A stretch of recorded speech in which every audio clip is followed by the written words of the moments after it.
ध्यान से समझिएगा, परमेश्वर के लोग जब यहोवा परमेश्वर उन्हें दर्शन देता है, परमेश्वर के लोग, खुदावंत के लोग, जब यहोवा परमेश्वर उन्हें आशीष देने का बात करता है, उन्हें एक दर्शन देता है, वो लोग सोचते हैं कि बस अब तो कुछ नहीं करना। तब एक वेदी बनाने का जरूरत होता है।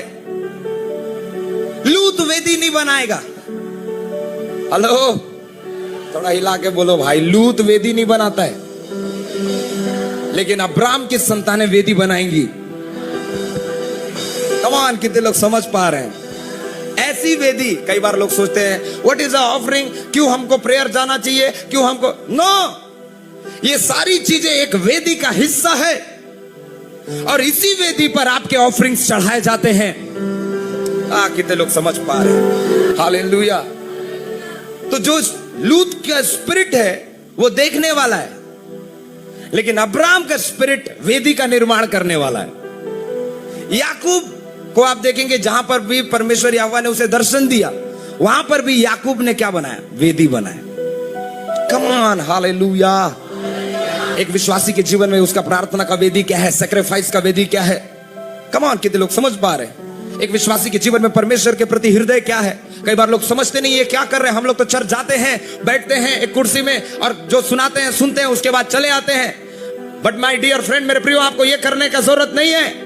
आपको इस अब्राहम के समान त्याग करके अगर आपने कुछ निकला है तो आपको वेदी बनाने की जरूरत है। हालेलुया। क्योंकि उसी वेदी के द्वारा परमेश्वर आपकी ऑफरिंग्स को ग्रहण करेगा और आपके प्रार्थनाओं का उत्तर देगा। हालेलुया। बाजू वाले को पूछो, आज कैसे वेदी बनेगा? आज लोग समझ नहीं पाए। ध्यान से समझिएगा, वेदी बनाने के लिए मेहनत चाहिए, सैक्रिफाइस चाहिए, वेदी बनाने के लिए प्रेयर चाहिए। कम ऑन, कितने लोग समझ पा रहे हैं? Hallelujah, hallelujah. लिखा, ए नगर की ओर गया, उधर भी एक वेदी बनाया। इसका मतलब क्या है? खुदा के काम को एक्सटेंड करना। कितने लोग समझ पा रहे? जोर से बोलो हालेलुया। एक और शैतान की वेदियां हैं, एक और परमेश्वर की वेदियां हैं। लेकिन जैसे जैसे आप परमेश्वर के राज्य को बढ़ाने के लिए अपना परिश्रम, अपना धन, अपना मेहनत, अपनी बुद्धि, हर एक चीज का इस्तेमाल करते हो, कितने लोग समझ पा रहे हैं? जब वो बढ़ता है, राज्य बढ़ता है, तो जो अंधकार की वेदियां हैं, आपकी बनाई गई वेदियों के कारण ऑटोमेटिक ध्वस्त होने लग जाती है। कमन, हालेलुया। अब कई ऐसे चीजों के लिए आपको प्रार्थना करना ही नहीं पड़ेगा। आपको अपनी जरूरतों के लिए भी प्रार्थना नहीं करना पड़ेगा। मैं आपको सच बात बता रहा हूं। क्यों? क्योंकि तब परमेश्वर एक चीज देख लेता है कि ये मेरे किंगडम को बढ़ाने में, परमेश्वर के राज्य को बढ़ाने में अपना बेस्ट भाग लगा रहा है।